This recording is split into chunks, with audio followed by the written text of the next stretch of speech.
Vamos lá, em Buenos Aires, no mesmo lugar que eu gravei outro vídeo, fazendo questão de gravar na rua, aqui na calçada, né? Hoje não tem Vitor Lessa, né? Tô aqui sozinho porque fui pro outro lado também, enfim, trocar dinheiro e etc. Mas se você não, de repente você não conhece o Raiz Tricolor, eu sou o Gabriel Amaral, esse aqui é o canal Raiz Tricolor, um canal especializado em Fluminense, no qual cobrimos boa parte dos jogos, a maioria, na verdade quase completa, dos jogos do Fluminense fora de casa e em casa, como uma cobertura jornalística, mas obviamente com viés de torcedor também. Então a gente tem informação, por isso que eu sempre digo que aqui eu sou Gabriel Amaral, jornalista e tricolor. Uma coisa se soma a outra. Vamos lá, eu tô daqui pra gente poder falar, tô passando agora um cara inclusive com a camisa do Boca, e esse é o primeiro contexto. Tem algumas informações positivas nesse vídeo de hoje aqui, positivas no cenário geral.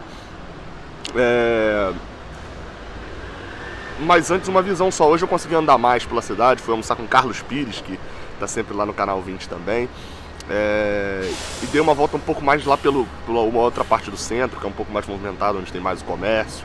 E assim, duas coisas, impressionante a quantidade de torcedores do Colo-Colo aqui também pro jogo de hoje. O Colo-Colo joga a vida hoje contra o Boca na Bombonera. É bem provável, inclusive, se o Boca ganhando, o Colo-Colo esteja eliminado, passando o Deportivo Pereira, o colombiano. O que seria uma surpresa, mas tem muito torcedor do Colo-Colo aqui também, assim como tricolores. E, bem, além disso, outra coisa que eu pude observar por aqui também é uma mudança de não chega a mudar tanta temperatura. Hoje, por exemplo, está um pouco até mais calor nesse horário do que ontem nesse horário também estava. Eu estava por aqui ontem umas 4 e pouca, 5 horas da tarde, estava com bem mais frio, tanto que eu gravei o vídeo do lado de fora, mas a gente foi lanchar na parte de dentro lá da cafeteria, que é ali, assim, na cafeteria. E aí, hoje é uma mudança, a temperatura está mais tranquila, está mais quente, mas já não tem mais sol, o dia inteiro fechado assim, então pode ser que amanhã chova, inclusive durante a partida. Dito isso, vamos falar da partida contra o River Plate. A primeira notícia é: o Monumental está liberado. A tribuna Sivori Alta, Sivori Barra, enfim, todo o setor, né, Sivori, está liberado para o jogo. Para quem não sabe, tá perdidão nas notícias. Morreu um torcedor do River no jogo de sábado, pelo Campeonato Argentino, que teria acidentalmente caído de uma parte alta. O estádio do River tem andares ali, né? E ele teria caído diretamente numa parte baixa, numa das arquibancadas. Foi constatado que de fato foi um acidente causado por uma imprudência. Estão até fazendo exame de corpo, exames toxicológicos no corpo, enfim, do cara que já foi até velado. Estão esperando sair os resultados para saber se ele estava entorpecido, estava alguma situação assim. Mas o cenário geral ele foi um constatado acidente, o River tomou uma série de medidas e foi liberado. Está liberado para ter público nesse setor. Só para vocês terem noção, o estádio do River amanhã deve estar com 86 mil pessoas no estádio. E essa tribuna, né, esse setor Sivori, o alto, o bar, eles ocupavam cerca de 27 mil. Ou seja, é 1/3 do estádio. Se esse setor fosse fechado, era praticamente a gente fechar a sul superior do Maracanã. Para quem manja ali do Maracanã, fechar a sul superior inteira. Então assim, são muitos ingressos mesmo, que ficariam de fora. E aí, obviamente, agora o público está completo. Deve ter ali homenagem, alguma coisa, não sei o quanto a Conmebol permite, né, que saia tudo do script dela, que ela quer. Mas deve ter alguma homenagem ali pro torcedor que morreu.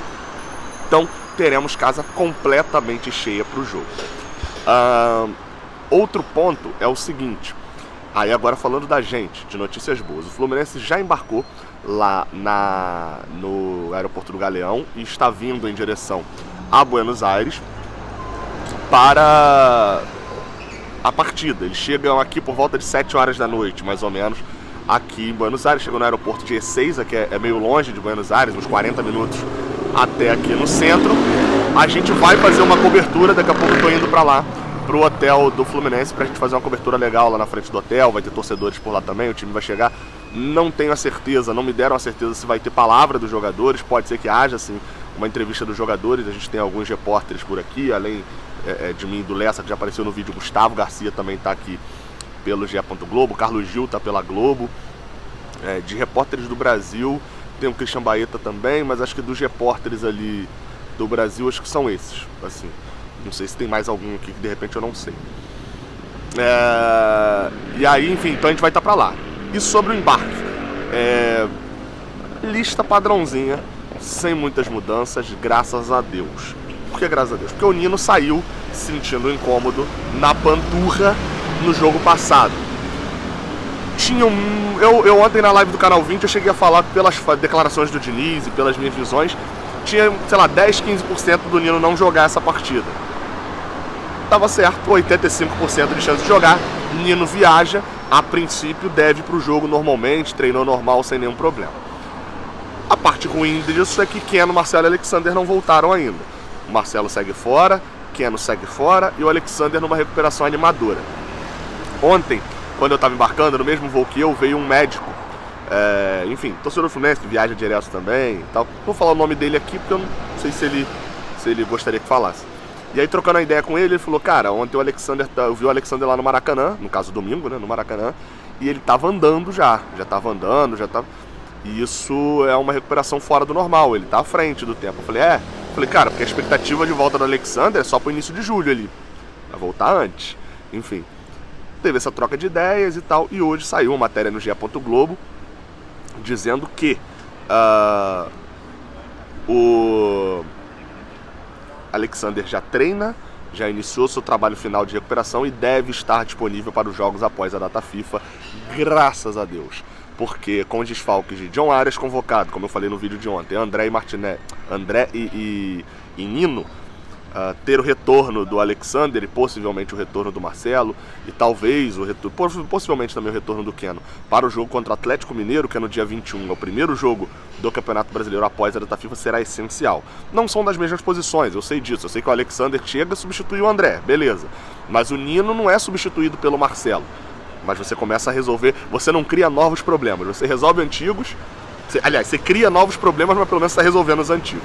Então assim, a gente provavelmente não tem pro jogo contra o Galo Nino, André e John Arias, mas deve ter contra o jogo contra o Galo Alexander, Marcelo e Keno. O Lima deve suprir mais uma vez, continuar sendo titular. Inacreditável como o Lima é reserva para qualquer posição do Fluminense. Porém é titular em todos os jogos. Sobre o Keno, vai se comprovando aquilo que eu venho falando, né? Tinha expectativa do Keno contra o Flamengo, e eu tô avisando já há um tempo. O Keno tinha uma lesão, uma recuperação pior. Não, a recuperação não foi pior, mas a expectativa era além da realidade em relação ao que era a lesão do Keno. E aí fica uma crítica à forma como a comunicação do Fluminense lida com isso. No último jogo, o Diniz deu na entrevista dele, na minha pergunta sobre o Martinelli, eu perguntei duas coisas, uma delas sobre o Martinelli, ele falou sobre as críticas da torcida ao Martinelli. E aí ele falou, o Martinelli, as pessoas têm que entender que o Martinelli teve uma lesão de grau 3, é uma lesão muito séria, e ele demorou a voltar, quando ele voltou já pegou uma sequência de jogos por causa da lesão, não sei o que. E aí assim, obviamente eu não rebati porque é entrevista coletiva, eu pergunto, depois outro pergunta, não é uma entrevista. Mas aí assim, a gente não tem que entender isso, de que o Martinelli... Não, a gente não tem que entender isso, e eu tendo a oportunidade, um dia eu falo isso pro Diniz, porque a gente não sabia. Você sabia que o Martinelli tinha lesão de grau 3? Eu também não sabia, não. Se eu soubesse, vocês saberiam, né? Mas eu também não sabia, cara. E aí? O Fluminense não divulga. O Fluminense divulga muito mal aonde é a lesão. Qual é o tipo de lesão? Fulano teve uma lesão muscular. E aí eu vou voltar desde o ano passado no assunto Matheus Ferraz. O Fluminense teve um jogador que teve uma lesão de ligamento cruzado anterior, uma das piores lesões no joelho, rompimento, fez a cirurgia e não avisou.